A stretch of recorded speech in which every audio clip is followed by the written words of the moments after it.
Huh? What are you doing in my swamp? Hello everybody, this is Ogre Boy, and I'm going to be doing my ranking for all 6 movies in the Scream franchise. So now that we got 6 movies, I thought I'd go ahead and do my updated ranking of the franchise, and it hasn't changed a whole lot, I don't think. In fact, I think it's mostly the same, except for Scream 6 is added on here and everything, so that's really the biggest difference. And everything, I rewatched all of them before Scream 6 so that I could kind of get my idea of on the ranking and everything, but it didn't really change. I felt the same way that I pretty much always have with these movies and everything. My rankings never really changed on Scream and everything, because I've always kind of had the same feelings on them every time I watch them and everything. So I'm just going to go ahead and get going. Coming in at number 6 is Scream 3. I've never really been big on Scream 3. It's the only movie in the franchise that I don't really care for. But it does have some good things about it. Like, I like Roman. I think he's a good killer, and his motivation was pretty interesting and everything. The very first time I saw it, I was a little disappointed and everything, but that there wasn't 2 killers, but I thought that Roman was a pretty good killer, and the whole third act is pretty good. I like the third act of it, but the first 2 acts are just really kind of slow and boring and really hard to get through. The kills are pretty bland and forgettable. There just isn't really anything that sticks out of this movie except for maybe the beginning with Conor Weary's death, and then Roman's reveal as a killer and his motivations and stuff was pretty cool and memorable, and being Sidney's brother tying into the first movie and everything was pretty cool, and we got to see Randy one last time, so there were things about it that I liked, but aside from that, I didn't care too much for Scream 3. It's easily my least favorite of the franchise, and the only one that I would say I'm not really that into and everything. The rest of them I absolutely love, so the rest of them, they could all swap places and everything, flip and flop and everything, but they usually don't. I pretty much know how I rank this franchise pretty well and everything. But so coming in at number 5 is Scream 2. I really enjoyed Scream 2 quite a bit. I don't think it's as good as the first one or anything, but obviously the other movies in this franchise, but I do think this one is really good. It's a really good sequel to the first one and everything, and with all the production problems that this one had, I'm amazed that this movie turned out as good as it was and everything, because it turned out really good and everything. I like the killer reveals and everything, and we end up finding out that Debbie Soul is Billy Loomis's mother, and she's just as crazy as he is and everything. I thought that was really cool. And the other Mickey, he's an okay villain. I didn't really care for his motivation. The whole blame it on the movies motivation, it's a smart one. It makes sense for why that was the motivation, especially at the time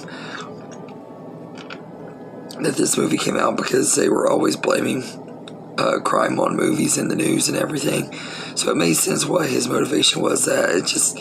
I always find it dull and stupid when killers say that the reasons they kill people is because of movies and stuff.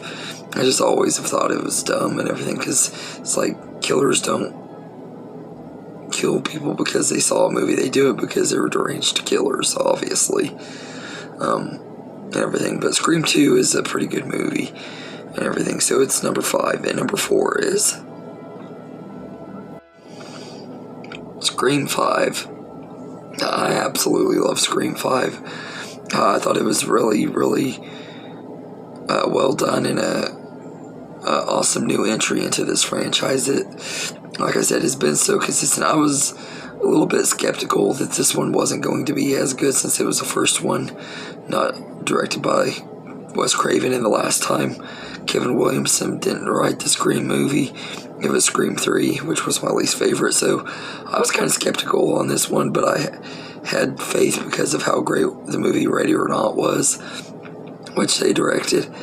And I think Radio Silence did a great job with this movie and everything. The story was really well done. The new characters are all lovable and everything, especially the main 4 characters that continue on in Scream 6 and everything. But everybody that's introduced in this one are great and everything. My favorite one is definitely Sam, though. I don't know why, but I think just her connection to Billy Loomis and stuff is just makes it a lot of fun and everything. I like that our main character is kind of nutty and everything, but Melissa Barrera is excellent as Sam Carpenter, and she's great in this movie.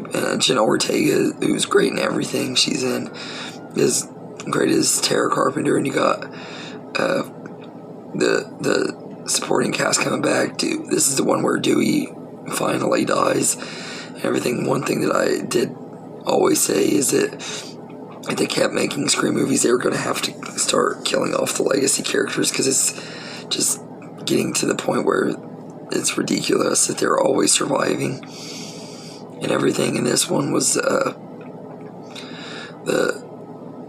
one where Dewey bites the dust and everything, and them saving it for this long in the franchise, I think, added more emotional depth to the story too and everything. So I love Scream 5 and everything, and the killers are great in here. Richie personally is one of my favorite characters of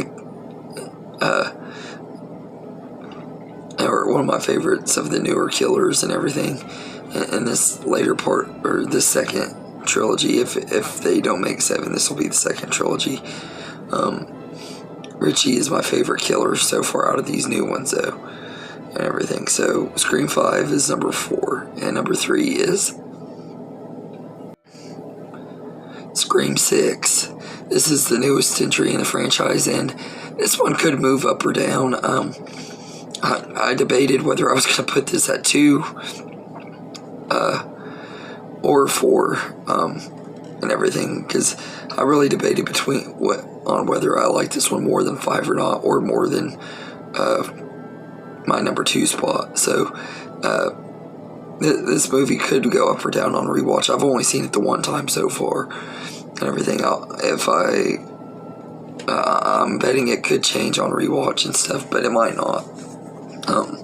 But Scream 6 is great. I absolutely loved it. Ghostface is intense as heck in this movie. There's a lot of really cool twists and turns. I will say that I did predict the killers and their motivations and stuff, but the way it was executed was not the way I expected it to be. So I gotta say that even though I did predict the killers and even the opening kill, I predicted it, but I didn't predict everything in the opening, because it had a really awesome twist and everything. Like, this movie had twists and turns throughout the entire movie from the very beginning and everything. It never really let you have time to breathe or anything, but it is really enjoyable, and I love that they brought Kirby back and everything. I really hope they keep bringing her back and everything, and she becomes a franchise character that stays on for a while and everything. If they can let Sydney and Gale do it for so long, why not let Kirby stay for a while, because she deserves it and everything. And I hope our main characters that we're introducing Scream 5 that survived this one continue on in the next ones too. I loved all of the characters from Scream 5 and this one just as much, if not more, and everything. It made me love them even more. This is a great continuation of Scream 5 and great entry in the franchise. So Scream 6 is number 3, and number 2 is Scream 4. I absolutely love Scream 4. It was the first one that I ever saw in the movie theater, and it was the first one that I saw after I'd just seen the first 3, like, right, not too long before the fourth one came out, like about a year and a half, 2 years before and everything. So I was really excited for this one when it first came out. Plus, Emma Roberts was in it, and she's one of my favorite actresses. She has been since I was a kid and everything. I pretty much grew up alongside her, watching her in Unfabulous and some of the movies that she was in as a kid and everything. So I've always kind of been a fan of Emma Roberts, and I was really excited that she was in this movie and everything. I was kind of expecting that she would be like the new face of the franchise if they were going to continue it without the old characters. I thought maybe they would have her be the new main character and everything, and it turned out that she was a killer, which totally took me by surprise. I remember the night that I saw that one in the theater with my dad, I was like, holy crap. When it was revealed that she was the killer, I was like, whoa. It totally took me by surprise. I did not see it coming at all. I personally thought it was going to be Kirby in Scream 4 that was going to be the killer, but and everything, I just, her love for horror movies and stuff, I was like, she reminds me a lot of Randy and stuff, so they're probably going to make her be the killer. That'd be a pretty cool twist, because she's kind of like the Randy character, but nope, she was a good character, and I thought that was really awesome. They really took me by surprise with Scream 4, and it's always been one of my favorites, because I think out of all the Scream movies, this one had the biggest surprise for the villain to me than since Scream 1 and everything. But Scream 4 is great, so it's number 2, and my number 1 favorite Scream movie is Scream. This is a great movie. I absolutely love the first Scream movie. It's a blast from start to finish. I've gotta say, there were a lot of twists and turns that I didn't see coming when I saw it for the first time and everything. I saw it for the first time when I was like 15 years old and everything. I had heard about the movies, but I had never heard any of their twists. I was lucky on that. Nobody spoiled the movies for me, but I remember when Scream 2 and 3 came out and everything. I don't really remember when this one first came out in theaters, but I remember 2 and 3 because I remember seeing the posters at the movie theaters, or I went to a friend's house and they had posters of them, or his sister had posters of Scream 1 and 2 on her wall and everything. So I knew about Scream, but I had never seen it until I was a teenager and everything, and I just absolutely fell in love with this movie when I saw it for the first time. I just thought it was absolutely great. I love the killer reveals in here, and everything. They're done really well, especially in this one. Billy and Stu were really awesome killers, and everything. And looking back, watching the movie is fun, going back and rewatching it and noticing little things that I still notice little things that I miss every time I watch it, like little details and stuff that kind of hints that they could have been the killers and stuff. I just thought that was cool. But it's really well written. It's easily the best written movie in the franchise, and it's easily my favorite for sure. But Scream 4 does come close, though. I think out of all the sequels, that's the one that comes the closest to being almost as good as the first one for me and everything. But I absolutely love Scream 1, and it's definitely my favorite movie of the Scream franchise. So anyway, let me know in the comments how you would rank the Scream movies. If you don't want to do a full ranking, just tell me your favorite and least favorite. And I hope you enjoyed this video, and have a good day, everybody.